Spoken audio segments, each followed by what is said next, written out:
Você pode mudar de trabalho, transformar seu corpo, ganhar mais dinheiro, mudar de relacionamento, mudar a tua rotina, o rumo da sua vida, e isso tudo, mesmo assim, continuar te levando para o mesmo estado interno. Essa foi uma das percepções que mais falaram comigo quando eu relia O Poder do Agora, do Eckhart Tolle. Eu já tinha lido esse livro há mais de um ano, mas dessa vez, estudando ele com muito mais profundidade, para o mês da presença, que a gente está trabalhando presença dentro da comunidade Essência, que é a minha comunidade de expansão de consciência para mulheres, algumas ideias, elas chegaram de outro jeito, sabe? E uma pergunta que começou muito a me acompanhar é: de que lugar dentro de mim eu estou construindo a minha vida? Porque eu posso mudar de cenário e continuar levando eu mesma para onde quer que eu vá. Às vezes o presente ele acaba se tornando só uma ponte para chegar em outro momento. E uma das coisas que me chamou muita atenção nesse livro foi perceber o quanto a gente transforma o presente em meio. A gente faz uma coisa aqui agora, mas com o objetivo para lá na frente conquistar outra. Trabalhar para ganhar, estudar para conquistar, treinar para alcançar o corpo desejado, planejar para conquistar determinado objetivo. E, sem perceber, tudo que é agora vai virando passagem. E o problema não é ter um objetivo em si, o problema é a gente parar de dar atenção ao lugar mais importante que a gente deveria estar habitando, que é o momento presente, que é onde eu estou agora, que é muito mais importante do que para onde eu estou indo. E eu percebi isso em mim, porque eu penso muito, sempre, no próximo passo, ou nos próximos passos, né? Até chegar no objetivo. Eu tenho ideias, projetos, muitas coisas que eu quero construir. E eu gosto disso, tá? Eu sou uma planejadora nata. Mas tem um ponto que essa disposição para avançar começa a nos roubar da experiência do agora. Você faz uma coisa pensando na próxima. Você chega a algum lugar, por exemplo, em viagem, gente. Você chega, você programa um roteiro, você chega num lugar e você já está pensando no próximo que você tem que ir. Você, quando você conquista algo, mesmo que seja uma coisa que você quis muito, você mal curte aquilo ali e já está deslocando sua atenção para o que falta. E a vida, ela sempre fica alguns metros à frente de você, parece que você nunca consegue, de fato, alcançar. Essa percepção me fez refletir muito sobre ambição. Eu posso construir porque existe algo em mim que quer se expressar, que precisa vir para fora. A minha criatividade, meu poder criador quer criar. Isso é intrínseco à nossa alma. Mas também existe uma outra forma. Eu posso construir porque eu preciso chegar lá para finalmente eu me sentir suficiente. Por fora, as ações que nos levam até lá podem até ser as mesmas. Por dentro, não. Na verdade, eu já aprendi na minha vida o que muda a sensação que você vai sentir no resultado é a tua intenção ao longo de cada passo até lá. E isso é uma das coisas que tanto essa leitura me trouxe muito mais essa visão, quanto é algo que eu tenho trabalhado em mim. É olhar menos para a ação isolada e mais para o estado interno de onde essa ação vem. Por quê? Porque eu posso fazer a mesma coisa a partir da ansiedade, ou posso fazer essa mesma coisa, essa mesma tarefa a partir de um estado interno de alegria. E isso é o que muda tudo. Eu posso estar com os meus filhos querendo que esse momento passe logo porque eu tenho que resolver uma outra coisa de trabalho, ou eu posso estar inteira ali. Eu posso construir um negócio movido pela falta, pela escassez, por eu nunca ter tido dinheiro para comprar tudo que eu quis e agora eu preciso ser super bem-sucedida. Ou eu posso desejar um negócio que é uma expressão real da minha essência. Eu posso querer mais dinheiro me sentindo insuficiente. E eu posso querer expansão sem transformar o que eu já tenho hoje em fracasso. E você entender isso vai mudar o seu olhar quando você ouvir a palavrinha presença. Presença, para mim, deixou de ser aquela ideia de só prestar atenção no momento presente, fechar os olhos e meditar, olhar as coisas ao redor. E ela começou a falar, a ressoar muito mais profundo com uma pergunta: quem é que está agindo dentro de mim? É uma emoção ou é a minha consciência? É a minha programação mental, meus bloqueios, o medo, a pressa, a necessidade de aprovação, a sensação de escassez? Ou eu estou colocando a minha consciência, todo o meu poder naquela ação? Eu gosto dessa reflexão porque ela nos leva para um lugar muito prático, para onde todo mundo realmente quer, né? Prosperidade. Prosperidade é um tema que acompanha meu trabalho há anos. Para quem não sabe, eu sou planejadora financeira, educadora financeira, e por anos eu trabalhei com mulheres que queriam prosperidade, buscavam prosperidade. E por muito tempo, eu mesma acreditava que prosperidade ela estava ligada ao resultado, né? Mais ter liberdade, nossa, quantas mulheres me procuravam, e até eu mesma, né? Que buscavam se organizar financeiramente para ter mais liberdade, e até mesmo de escolha, para poder escolher, para poder viajar mais, para ter conforto. Tudo isso, com certeza, tem valor para mim. Adoro liberdade, viajar, mas ao longo dessa jornada minha como planejadora financeira, eu percebi que tinha uma camada bem mais profunda. Porque se eu só me sinto próspera diante da próxima conquista, eu fico presa na lógica do que falta, literalmente na mentalidade de escassez. Porque sempre vai estar faltando. Se eu sou só próspera quando eu tiver alguma coisa, você está dizendo para o universo que você ainda não tem aquilo. Que você deseja aquilo, mas não tem. Sabe o que ele vai te mandar de volta? O universo sempre te manda de volta a frequência que você emite. Se você emite uma frequência de desejo, ele vai te mandar de volta desejo. Mais motivos para você sentir desejo. É literalmente assim que funciona.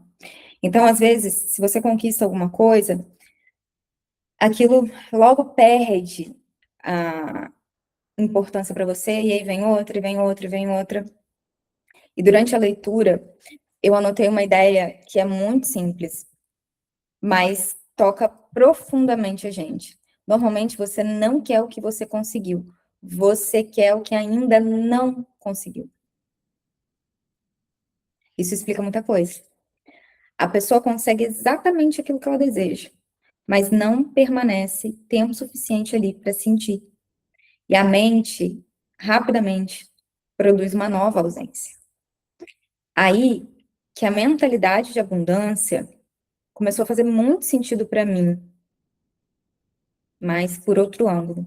Não como uma tentativa de me convencer que está tudo perfeito, mas com a capacidade de reconhecer e experimentar o que eu já tenho na minha vida, o que eu já conquistei.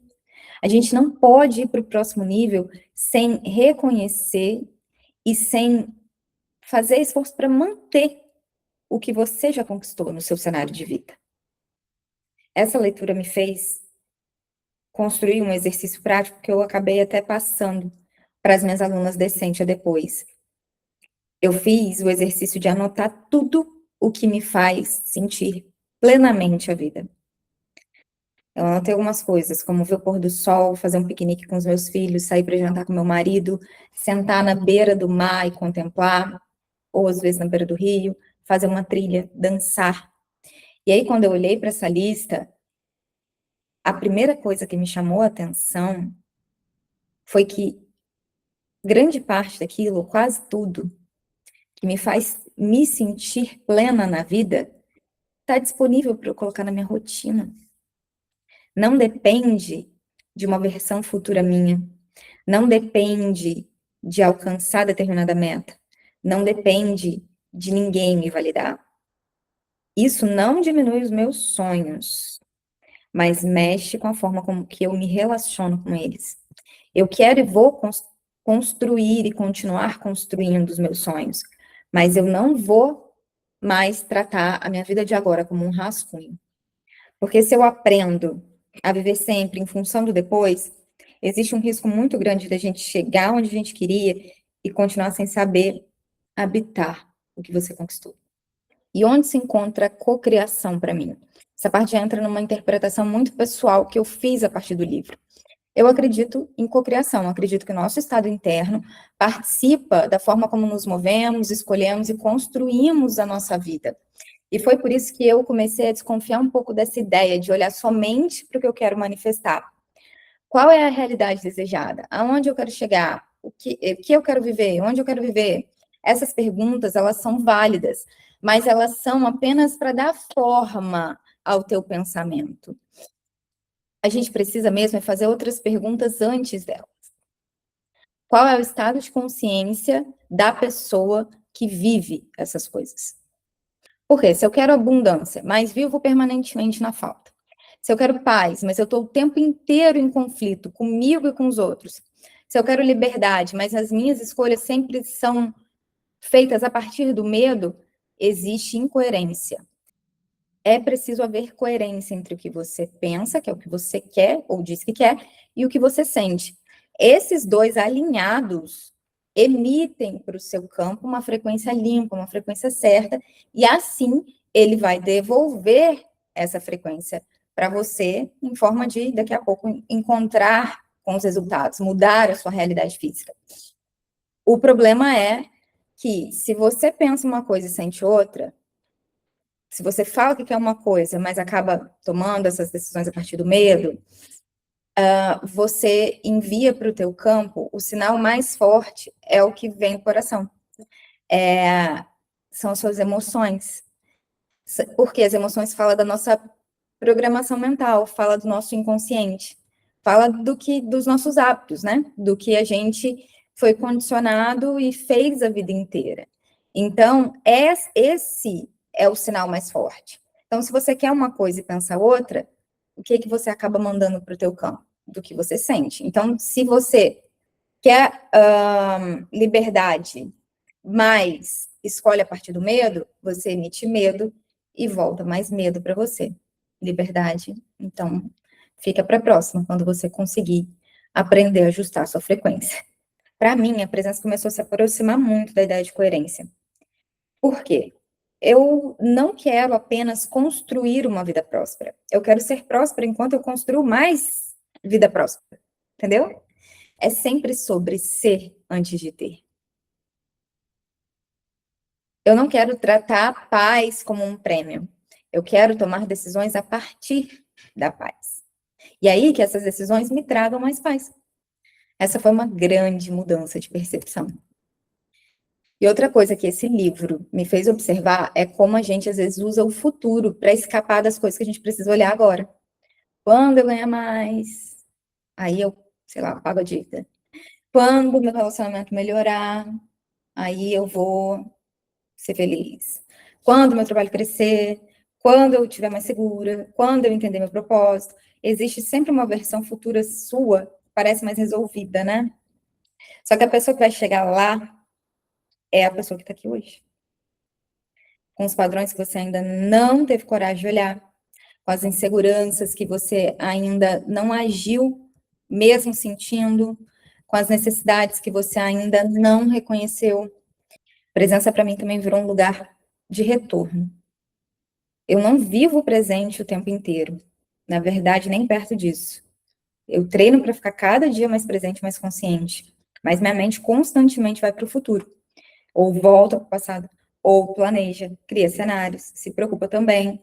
O que eu percebo que mudou é que eu começo a conscientizar mais rápido. Cada vez mais rápido. Às vezes, levava dias para remoendo uma situação para que eu parasse, pensasse, refletisse, conscientizasse sobre aquilo e resolvesse agir a partir daquilo. Hoje, eu já consigo olhar para as situações, a maioria delas, ao mesmo tempo que elas estão acontecendo, eu já consigo reagir de um lugar muito mais consciente. Eu percebo que, por exemplo, eu estou tomando café e estou pensando em outra coisa, eu consigo voltar à minha consciência. Percebo que quando eu estou com os meus filhos e mentalmente em outro lugar, eu consigo voltar. Se eu estou trabalhando e só pensando no resultado, eu consigo ficar mais atenta ao que eu estou fazendo. Isso é ir, é a gente entender que a mente o tempo inteiro vai estar nos puxando para outro lugar, para alguma distração. E conseguir voltar. Sem transformar a presença em mais uma cobrança para a vida. Sem transformar o agora em mais uma coisa que eu preciso fazer dar certo. Eu tenho que. Eu só volto.